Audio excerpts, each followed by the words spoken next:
ਕਿਵੇਂ ਹੋ ਜੀ ਮੈਮ? ਮੈਂ ਬਿਲਕੁਲ ਠੀਕ, ਤੁਸੀਂ ਕੈਸੇ ਹੋ? ਮੈਂ ਬਹੁਤ ਵਧੀਆ। ਤੇ ਸਰ ਨੂੰ ਮੈਂ ਉਸ ਦਿਨ ਮਿਲੀ ਸੀ, ਬਹੁਤ ਚੰਗਾ ਲੱਗਿਆ। ਜਿਹੜੇ ਤੁਸੀਂ ਇੱਥੇ ਅਰੇਂਜਮੈਂਟ ਕੀਤੇ ਹੋਏ ਹੈ ਸਾਡੇ ਲਈ, ਉਹ ਕਾਬਿਲੇ ਤਾਰੀਫ ਹੈ। ਤੇ ਤੁਸੀਂ ਕੁਝ ਕਹਿਣਾ ਚਾਹੋਗੇ ਹਿੰਦੁਸਤਾਨ ਦੀ ਆਵਾਮ ਨੂੰ? ਮੈਂ ਤੇ ਤੁਹਾਨੂੰ ਸਭ ਨੂੰ ਜੀ ਆਇਆਂ ਨੂੰ ਕਹਿਣਾ ਚਾਹੁੰਦੀ ਹਾਂ। ਤੁਹਾਨੂੰ ਵਿਸਾਖੀ ਦੀ ਬਹੁਤ ਬਹੁਤ ਮੁਬਾਰਕਬਾਦ। ਤੇ ਬੜਾ ਅੱਛਾ ਮੈਨੂੰ ਲੱਗਿਆ ਇੱਥੇ ਆ ਕੇ।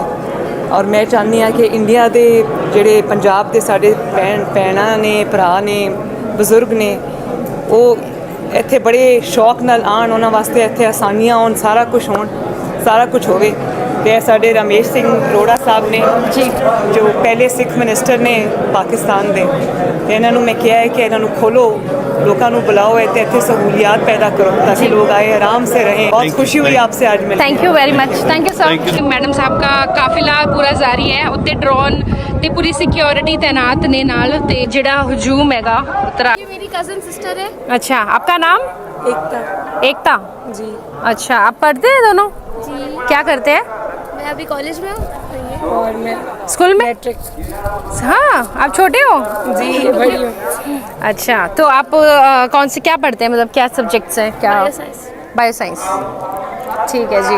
बड़े सोने लगते हो जी। यहाँ पे अच्छा लगा? पहली बार आए हैं आप सब? मैं सेकंड टाइम। पहले आए थे वो वीज़ा फ्री कॉरिडोर के थ्रू, अभी वीज़ा लेके आए हैं पूरा पाकिस्तान का।